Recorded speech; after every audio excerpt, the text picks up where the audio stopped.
करवा चौथ का महत्व और पौराणिक आधार। भारत एक ऐसा देश है जहां त्योहार केवल मनोरंजन का साधन नहीं होते, बल्कि जीवन की गहरी आध्यात्मिक और सामाजिक शिक्षा भी देते हैं। करवा चौथ उन्हीं पर्वों में से एक है। इसे विशेष रूप से उत्तर भारत, खासकर पंजाब, हरियाणा, राजस्थान, उत्तर प्रदेश और मध्य प्रदेश में बड़ी श्रद्धा से मनाया जाता है। करवा चौथ का व्रत मुख्यतः सुहागिन स्त्रियों का व्रत माना जाता है। ये व्रत पत्नी अपने पति की दीर्घायु, अच्छे स्वास्थ्य और दाम्पत्य सुख की कामना से करती है। करवा चौथ की रात को चांद निकलने तक भोजन और जल का त्याग करना एक कठिन तपस्या है, जिसे स्त्रियां बड़े हर्ष और उल्लास के साथ निभाती हैं। इस पर्व का सबसे बड़ा महत्व ये है कि ये स्त्री शक्ति के प्रेम, त्याग और अटल विश्वास का प्रतीक है।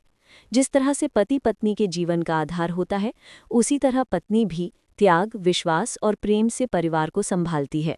करवा चौथ इसी बंधन को और मजबूत करने वाला पर्व है। पौराणिक आधार। करवा चौथ की कथा कई पौराणिक कथाओं से जुड़ी है। प्रमुख मान्यता है कि प्राचीन काल में करवा नामक एक पतिव्रता स्त्री ने इस दिन अपने पति की आयु बचाने के लिए यमराज को भी पराजित कर दिया था। उसी के नाम से ये पर्व करवा चौथ कहलाया। इसके अतिरिक्त ये व्रत महाभारत काल से भी जुड़ा है।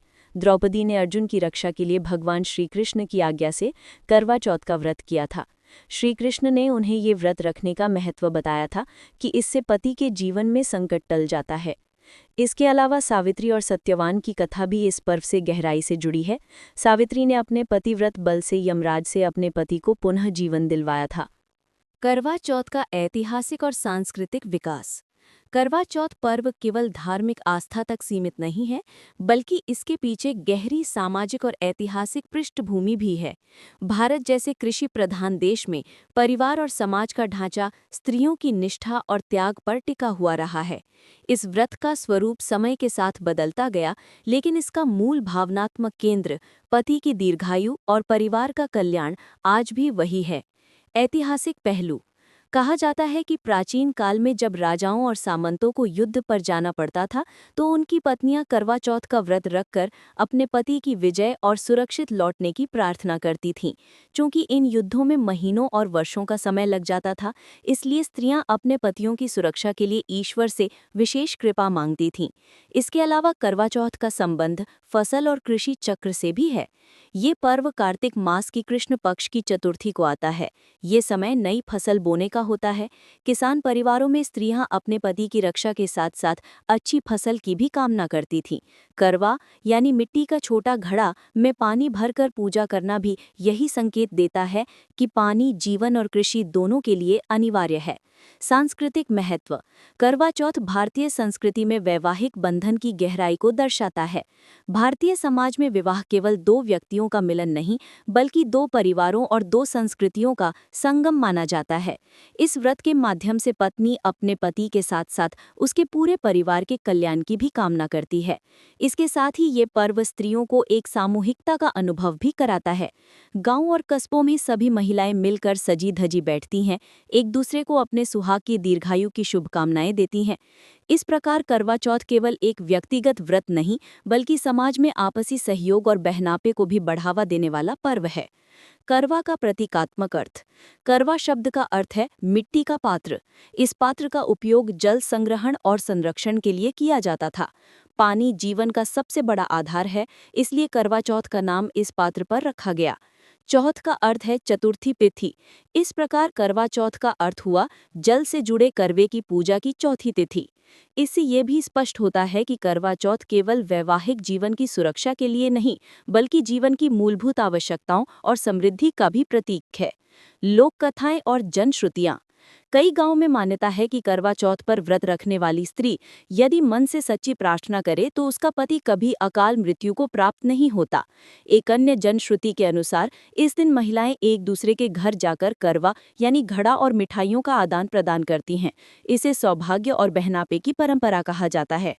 मुख्य कथा। वीर पत्नी करवा की कहानी। भारत की प्राचीन कथाओं में कई उदाहरण मिलते हैं जहां पतिव्रता स्त्रियों ने अपने तप, त्याग और संकल्प से असंभव को संभव बना दिया। इन्हीं कथाओं में से एक है करवा की कथा, जिसके नाम पर ही ये पर्व करवा चौथ कहलाता है। करवा का जीवन। बहुत समय पहले किसी गांव में एक अत्यंत पतिव्रता और धर्मपरायण स्त्री रहती थी। उसका नाम था करवा। उसका विवाह एक साधारण किंतु परिश्रमी पुरुष से हुआ था। करवा अपनी निष्ठा और समर्पण के कारण पूरे गांव में प्रसिद्ध थी।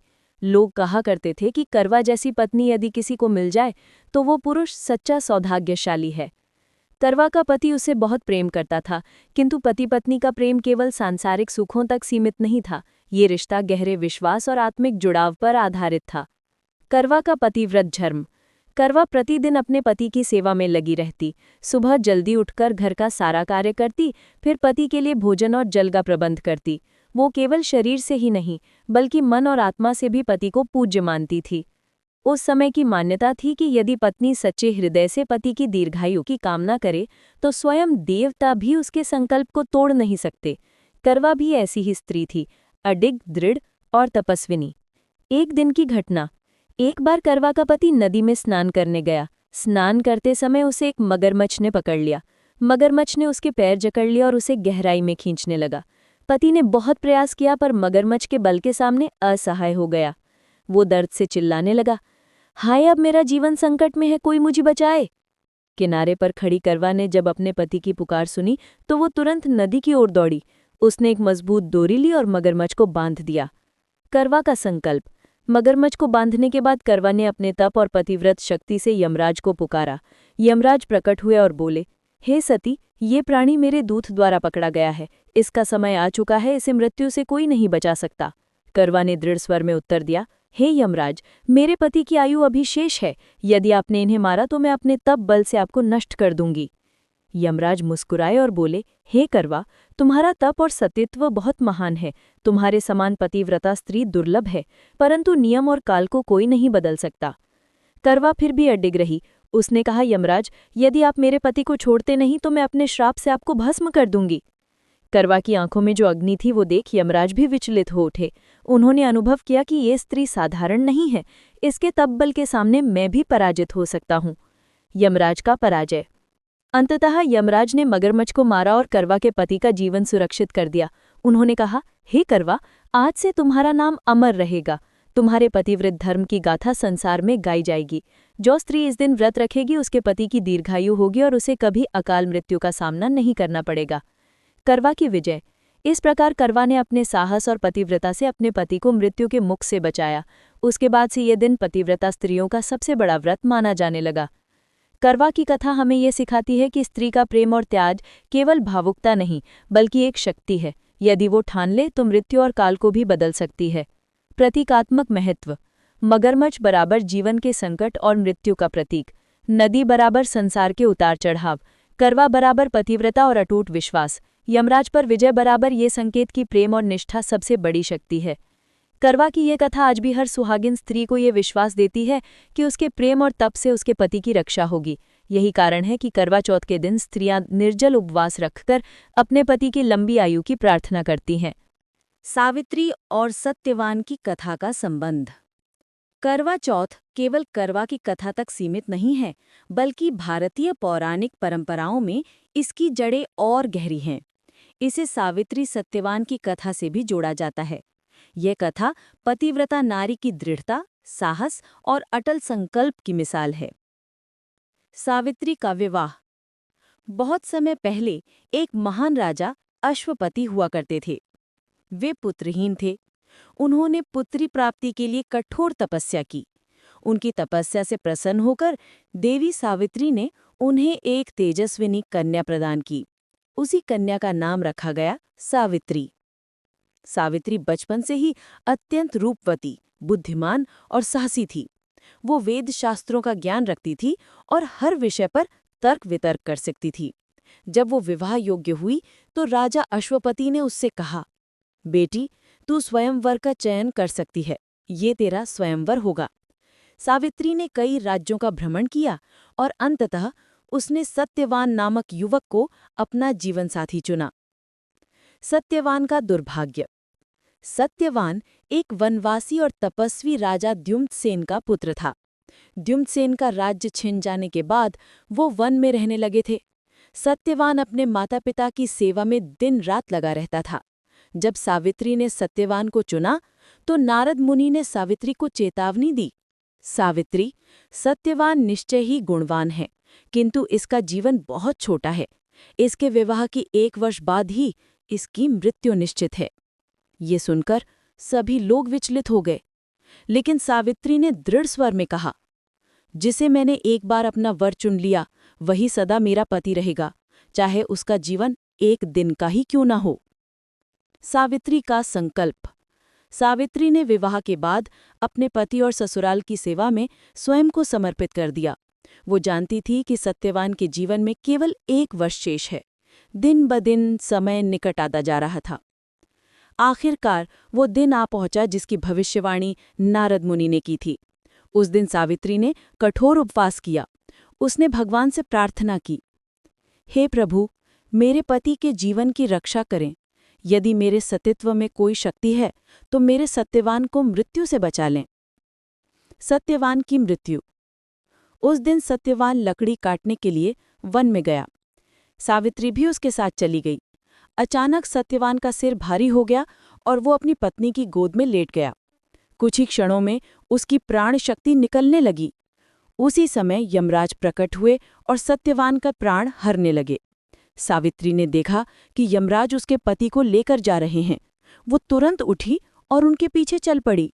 सावित्री और यमराज का संवाद। यमराज ने सावित्री से कहा, सावित्री, यह तेरे पति का जीवन काल पूरा हो चुका है, तू अब वापस लौट जा। लेकिन सावित्री अडिग थी। उसने कहा, महाराज, जहाँ मेरा पति जाएगा वहीं मैं जाऊंगी। मैं धर्मपत्नी हूँ, धर्म का मार्ग कभी अधूरा नहीं होता। यमराज उसकी अटल निष्ठा से प्रभावित हुए और बोले, सावित्री, तू मुझसे वर मांग, पर अपने पति का जीवन मत मांग। सावित्री ने कहा, तो मुझे यह वर दीजिए कि मेरे सास ससुर अपना खोया हुआ राज्य पुनः प्राप्त करें। यमराज ने वर दे दिया। सावित्री फिर भी उनके पीछे चलती रही। यमराज ने दोबारा कहा, अब लौट जा। सावित्री ने कहा, पतिव्रता स्त्री पति के बिना नहीं लौटती। यमराज ने फिर वर मांगने को कहा। सावित्री ने कहा, मुझे यह वर दीजिए कि मेरे पिता राजा अश्वपति की कोई संतान न होने के कारण वे भी दुखी हैं, उन्हें 100 पुत्र हों। यमराज ने दूसरा वर भी दे दिया। सावित्री अब भी पीछे पीछे चलती रही। यमराज ने तीसरी बार कहा, अब रुक जा, तू बड़ी हठी है। सावित्री ने कहा, धर्म के मार्ग में साथ निभाना ही स्त्री का कर्तव्य है। यमराज ने तीसरा वर मांगने को कहा। सावित्री ने चतुराई से कहा, मुझे यह वर दीजिए कि मैं सत्यवान से 100 पुत्र प्राप्त करूं। यमराज क्षण भर के लिए मौन रह गए, फिर बोले, तथास्तु। लेकिन अगले ही क्षण यमराज को अपनी भूल का आभास हुआ। यदि सत्यवान जीवित ही नहीं रहेगा तो सावित्री कैसे उससे पुत्र प्राप्त करेगी। इसका अर्थ हुआ कि सत्यवान को जीवित होना ही पड़ेगा। पुत्र का पुनर्जीवन। यमराज ने सावित्री की बुद्धिमानी और पतिव्रता देखकर प्रसन्न होकर कहा, हे सावित्री, तूने मुझे तर्क और धर्म से बांध लिया है। तेरे समान पतिव्रता स्त्री इस सृष्टि में दुर्लभ है। तेरे पति सत्यवान को मैं जीवन दान देता हूँ, वह दीर्घायु और स्वस्थ रहेगा। यमराज ने सत्यवान को पुनः जीवन दे दिया। सत्यवान जाग उठा और उसने आश्चर्य से अपनी पत्नी की ओर देखा। सावित्री मुस्कुराई और बोली, प्राणनाथ, आपके जीवन की रक्षा हो गई है। कथा का संदेश। यह कथा करवा चौथ की आस्था से गहराई से जुड़ी है।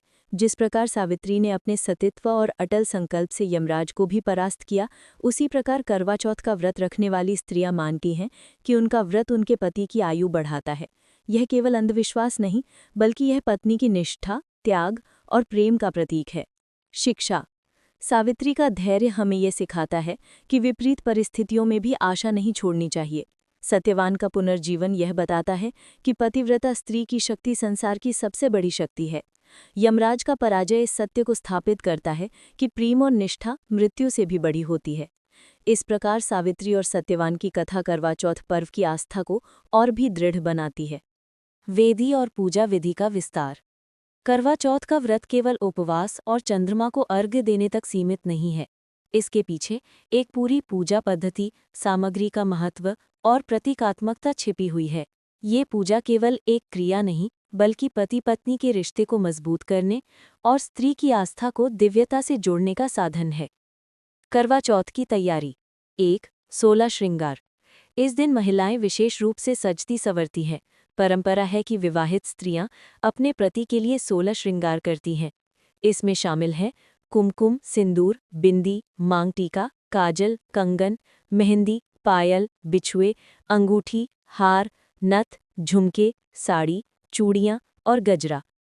इन 16 श्रृंगार का महत्व केवल सौंदर्य से नहीं बल्कि ये स्त्री शक्ति और सौभाग्य का प्रतीक है। 2. सांझे का चित्रण। कई क्षेत्रों में घर की दीवार पर मिट्टी या गोबर से एक चौकोर आकृति बनाई जाती है जिसे सांझा कहा जाता है। इसे रंगों से सजाया जाता है। इसमें गणेश जी, चंद्रमा, करवा और देवी देवताओं के चित्र भी बनाए जाते हैं। 3. करवा का महत्व। इस दिन मिट्टी या पीतल का करवा लिया जाता है। उसमें जल भरकर उसके ऊपर ढक्कन रखा जाता है। करवे में अनाज, दक्षिणा और मिट्टी की मूर्ति रखकर पूजा की जाती है। ये करवा संपन्नता, स्थिरता और जीवन के अमृत तत्व का प्रतीक है।